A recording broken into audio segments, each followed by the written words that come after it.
सभी को नमस्कार। नेशनल इंटरनेशनल इवेंट्स के एक और नए वीडियो के अंदर मैं आपका स्वागत करता हूं। दोस्तों, बहुत सारी समस्याएं, बहुत सारे उलझुल दिमाग में ख्याल आ रहे होंगे इन दिनों कि एग्जाम कब होने वाला है, कब होने वाला है। और जो हमारे यूट्यूब के टीचर्स हैं वो भी आप लोगों को लगातार बता रहे हैं कि भाई 15 तक एग्जाम हो जाएंगे, 20 तक एग्जाम हो जाएंगे। ये बहुत बड़ा प्रश्न है और बहुत समस्यात्मक है, क्योंकि हमारे पढ़ने का सेटिंग नहीं बैठ रही है। हम लोग एकदम से पजल्ड हुए जा रहे हैं कि यार कैसे पढ़े, क्या पढ़े। तो इतना घबराओ मत। जो भी टाइम है, आपने देखा भी होगा, मैंने अपनी मेजर टेस्ट सीरीज के टाइम टेबल को भी 23 तक दे रखा है। उसके पीछे मेरा जो मानना है वो ये है कि अभी 3-4 एग्जाम जो है ऑनलाइन एग्जाम कंडक्ट होने वाले हैं इन दिनों में ही। 3-4 एग्जाम है ऑनलाइन। उसके अंदर आपका एक मेजर नेट का एग्जाम भी है। और उसके कारण से, और दूसरी बात जो है, उसके अलावा भी ईएमआरएस का एग्जाम आ गया। अभी 15-16 तारीख तक ईएमआरएस के एग्जाम होंगे। तो बहुत सारे एग्जाम्स टकराने वाले हैं। तो मुझे ऐसा लगता है, और मैं तो ईश्वर से ये भी प्रार्थना करता हूं कि जनवरी के अंदर, जून तक तो नहीं, जनवरी तक भी एग्जाम जाना चाहिए। अगर जनवरी तक एग्जाम चला जाता है तो तुम्हारी तैयारी बहुत अच्छे से हो जाएगी। और जो अभी से तैयारी करके बैठे हैं या तैयारी कर रहे हैं, उनको भी ज्यादा पजल्ड होने की जरूरत नहीं है। जो याद है वो, तुम्हारी तो तैयारी इतनी तो है, जो अभी से तैयारी करने लगे उनकी तो तैयारी अभी तक हुई नहीं है।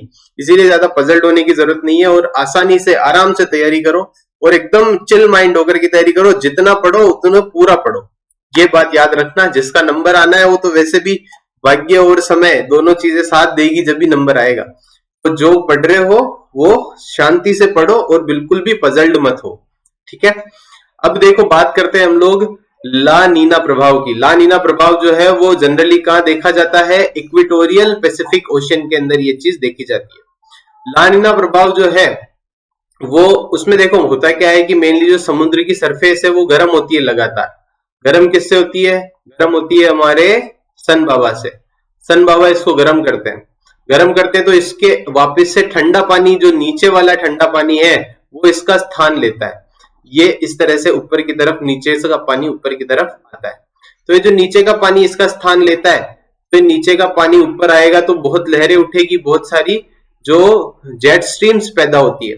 ये जो जेट स्ट्रीम्स का बनना है, उसी की वजह से हमारे विश्व का जो तापमान है वो कंट्रोल होता है। यहां से पानी हमारा फिर किस तरफ चला जाएगा? इस समय जब ये घटनाएं होती है, सर्दी के अंदर ये घटना होती है। तो ये जो पानी है वो हमारा मेनली, देखो जो हमारा कनाडा साइड का रीजन है, उधर की तरफ तो क्या होता है, बहुत ज्यादा ठंड पड़ती है। तो ये जो पानी है वो मेनली एशिया की तरफ ये मूव होने लगता है। ठीक है, एशिया की तरफ ये मूव होता है और वो फिर अपनी अपनी धाराओं का प्रभाव जो है वो दिखाना जो दिखाता है। तो ये क्यों इतना हाईलाइट में क्यों आया अभी? इसलिए आया है क्योंकि 2020 के बाद में जो नीचे से पानी आ रहा है ना ऊपर की तरफ ठंडा, इस पानी के टेम्परेचर में भी अंतर देखने को मिला है। इसी वजह से ये आपको प्रभाव देखने को मिल रहा है, ये हाईलाइट में देखने को मिल रहा है। अब और क्या है? तो और हमारा एक और चीज है कि समुद्रों के पानी का जो जल स्तर है वो भी बढ़ गया है। तो अगली जो स्लाइड है हमारी उसी पर है कि जो ग्लोबल मीन सी लेवल है वो कितना बढ़ा। तो एक ओवरऑल देखे तो 1993 से 2022 तक की बात कर रहे हैं। ठीक है, तो ये एस्टिमेटेडली 3.42 में प्लस माइनस 0.3 mm तक हर साल हमारे इसके अंदर वृद्धि देखने को मिल रही है। ये सैटेलाइट अल्टीमीटर रिकॉर्ड जो है वो उसके अकॉर्डिंग हम लोग बता रहे हैं। अगली बात जो है इससे संबंधित कि भाई ये चीजें जो हो रही है उसका प्रभाव या उसकी जानकारी हमको कहां पर कब से थी। तो एक एग्रीमेंट हुआ था, पेरिस एग्रीमेंट। देखो मैं इसके नीचे वाली स्लाइड बताता हूं पेरिस एग्रीमेंट की। पेरिस एग्रीमेंट के अंदर क्या हुआ था? पेरिस एग्रीमेंट के अंदर मेनली 2 डिग्री तक बात करी थी कि भाई हम लोग जो एमिशन कर रहे हैं उसको टेम्परेचर, जो ग्लोबल अर्थ टेम्परेचर है उसको 2 डिग्री तक बढ़ाने तक की लिमिट है कि भाई यहां तक ही बढ़ेगा, उसके बाद में नहीं बढ़ना चाहिए। उसके बाद बढ़ेगा तो फिर क्या होता है कि जो ग्लेशियर्स है वो पिघलने लगते हैं, तो उसको यहीं पर सीमित कर देना चाहिए 2 डिग्री तक। पेरिस एग्रीमेंट 2015 की बात। वो आप मुझे कमेंट करके बताना कि भाई कौन से कोप की बात है, पेरिस एग्रीमेंट कौन से कोप में। और अगर कमेंट करोगे तो और सारी वीडियोस में बनाता रहूंगा। श्रोता जागरूक होता है तो वक्ता को मजा आता है। 2 डिग्री तक टेम्परेचर बढ़ा सकते हैं, पर फिर भी वो देखा गया है कि 2 डिग्री तक रुक नहीं रहा है वो। 2 डिग्री बढ़ाओगे ना तो फिर वो पहले ही पिघलने लग गई है। तो उसको रिड्यूस करके और 1.5 डिग्री अब हम लोगों ने क्या कर दिया है, उसका टारगेट नया सेट कर दिया। वैसे तो 1.8 से बिलो का टारगेट सेट है, पर 1.5 उसको फाइनल टारगेट हम लोग कंसिडर करते हैं। अब देखो इसके लिए हमारी और क्या क्या हमको करना पड़ेगा। उसके लिए हमको क्या करना पड़ेगा, तो इंडिया ने क्या क्या कदम उठाए हैं उसकी बात हम लोग करते हैं कि इंडिया ने क्या क्या कदम उठाए हैं। तो इंडिया ने मेनली सबसे पहले जो चीज करी है वो करी है एनएपीसीसी। एनएपीसीसी क्या है, national action plan to combat climate change. ये 2008 की बात है, 30 जून 2008 को एनएपीसीसी को प्राइम मिनिस्टर ने लॉन्च किया था, मोदी ने नहीं, इससे पहले 2008 की बात है। इसके अंदर 8 मेनली मिशन, हमारे मोदी जी भी बहुत सारे लॉन्चिंग करते रहते हैं, पर मेनली 8 मिशन जो है वो उस समय लॉन्च हुआ था।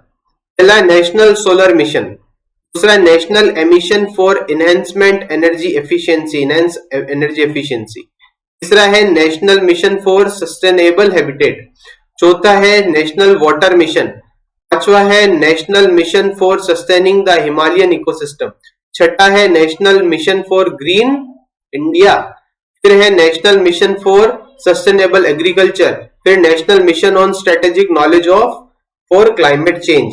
सबके नाम जो है कॉपी में लिख करके याद कर लेना, इसमें से अगर क्वेश्चन आएगा तो किसी को नहीं आएगा। आगे देखो एक और जो चीज है वो है इंडिया कूलिंग एक्शन प्लान। ये आपको कमेंट करके बताना। देखो 2 क्वेश्चन पूछ चुका हूं मैं, पहला तो पेरिस एग्रीमेंट कौन से कॉप में हुआ था, दूसरा क्वेश्चन पूछ रहा हूं मैं इंडिया कूलिंग एक्शन प्लान कब हुआ था। ये दोनों ही चीजें आपको बतानी है ना। और अगर कमेंट नहीं आया तो अगला वीडियो नहीं बनाऊंगा, देख लो भाई। आगे देखो नेक्स्ट है हमारा, नेक्स्ट है the emission of methane. Methane का एमिशन, देखो मीथेन जो है वो ग्लोबल वार्मिंग में कार्बन डाइऑक्साइड की तुलना में 25 गुना ज्यादा जिम्मेदार है। मैं डायरेक्ट बात करता हूं, ये इंपॉर्टेंट है और एग्जाम के अंदर भी पूछा हुआ क्वेश्चन है, ठीक है। आगे की बात करते हैं, नेक्स्ट है ग्लासगो पैक्ट की। ग्लासगो पैक्ट जो है वो किसको हम लोग बोलते हैं, वो बोलते हैं 2021 के अंदर हुआ COP 26। COP 26 2020 में होना चाहिए था, एनुअल होने वाली घटना है, हर साल होने वाली घटना है, हर साल होने वाली पार्टी का वो मीटिंग है। पर 2020 में आपको पता है पेंडेमिक आने की वजह से 2021 के अंदर COP 26 हुआ था। COP 26 के अंदर 197 पार्टियों ने हिस्सा लिया था और वही बात है, क्या किया था, 1.5 डिग्री का टारगेट सेट किया था कि इतने तक ही टेम्परेचर हमारा राइज अप होना चाहिए। तो पेरिस एग्रीमेंट में थोड़ा सा बदलाव। उसके बाद COP 27 हुआ है। COP 27 कहां हुआ था, शर्म एल शेख में। कहां हुआ था, शर्म एल शेख के अंदर हुआ था। इसके अंदर क्या एजेंडा, एडेप्टेशन एजेंडा क्या रखा था, तो इसके अंदर 2030 तक सबसे अधिक संवेदनशील जलवायु। देखो कई सारे एरियाज ऐसा है जहां पर ग्लोबल वार्मिंग का बहुत भयंकर इंपैक्ट देखने को मिला है, जिसमें मेनली हमारे जो साउथ अफ्रीका के जो कंट्रीज है उसके अंदर आपको बहुत ज्यादा चेंजेस देखने को मिलेंगे। और वो भी नहीं, बहुत सारे देशों के अंदर, जैसे एक एग्जांपल देता हूं मैं, जैसे हमारा पाकिस्तान है। पाकिस्तान जब बाढ़ आती है तो उसकी वजह से ऑलमोस्ट 1/3 पाकिस्तान डूब जाता है। तो इस तरह से बहुत सारे जो कंट्रीज हैं उसके अंदर भी आपको ये देखने को मिलता है कि वो जलमग्न हो चुके हैं, या वहां पर जो द्वीप है वो भी क्या हो चुके हैं, डूब चुके हैं। तो इस कारण से लगभग 4 अरब लोगों को इसका नुकसान देखने को मिल रहा है। तो इसको और ज्यादा क्या करना पड़ेगा, लचीलापन देना पड़ेगा, ताकि और उसके जो 30 अनुकूल परिणाम है उनकी रूपरेखा जो इन्होंने तैयार करी है, किसके अंदर, COP 27 के अंदर। अब बात करते हैं हम लोग नेक्स्ट जो पेरिस एग्रीमेंट की बात मैंने कर ली थी, आगे बात करेंगे हम लोग डीप सी फिश कंजर्वेशन।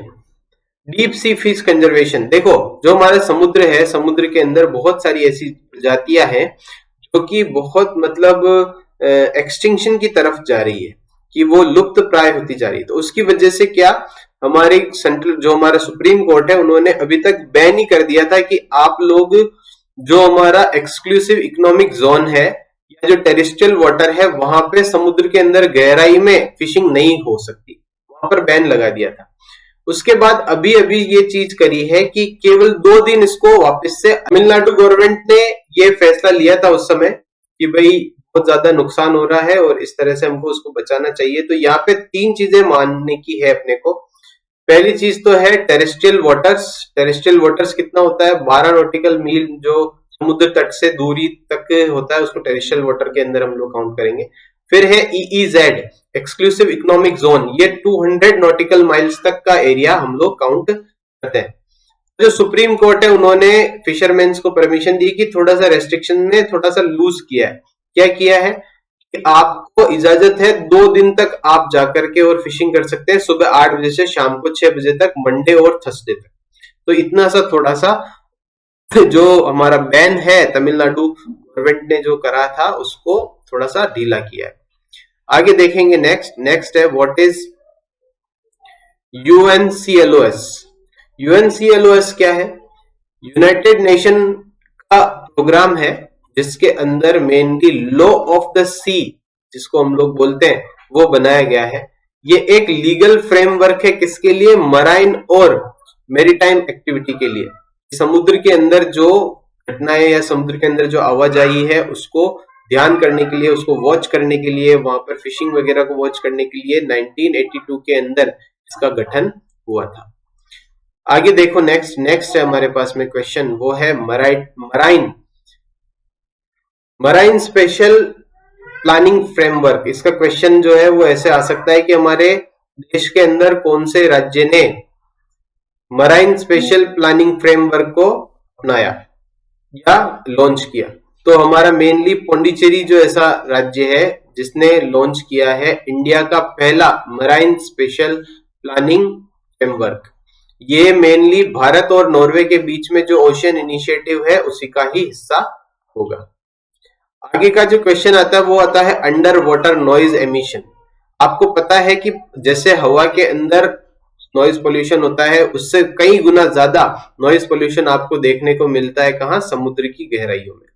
वहां पर ज्यादा आवाज होती है और किससे आवाज होती है वो भी आपको पता है, समुद्र में चलने वाले जो जलपोत है या जो शिप्स वगैरह हैं उनसे बहुत ज्यादा आवाज होती है।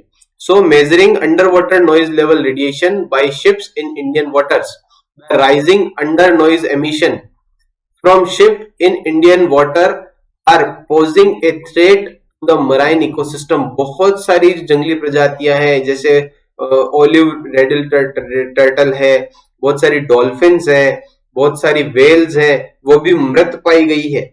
उसका कारण जो है वो ये डेसिबल साउंड बताया गया है कि इंडियन वाटर्स के अंदर 102 से लेकर के 115 डेसिबल का जो साउंड है, इतना ज्यादा साउंड वहां पर प्रोड्यूस हो रहा है और ये लगातार बढ़ता जा रहा है। उसकी वजह से जो हमारे जो समुद्री जीव है उनकी मृत्यु। तो ये तो उसको रोकने के लिए क्या किया गया है?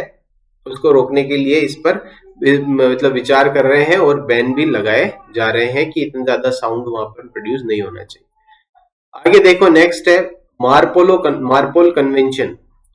ये जो मार्पोल कन्वेंशन है ये इसलिए महत्वपूर्ण हो जाता है 1973 का, क्योंकि ये क्या कवर करता है? ये कवर करता है pollution of marine environment by the ships from the operational and accidental causes. कि भाई जो भी जलपोत है वो जब समुद्र के अंदर जाते हैं तो उनके खुद के काम भी है, उनके प्लास्टिक फेंकने की वजह से या उनके आपस में टकराने की वजह से भी शिप्स टूट जाती है, जमीन उसमें पानी में चली जाती है, तो उसकी वजह से भी पोल्यूशन होता है। उसको कवर किया था किसने?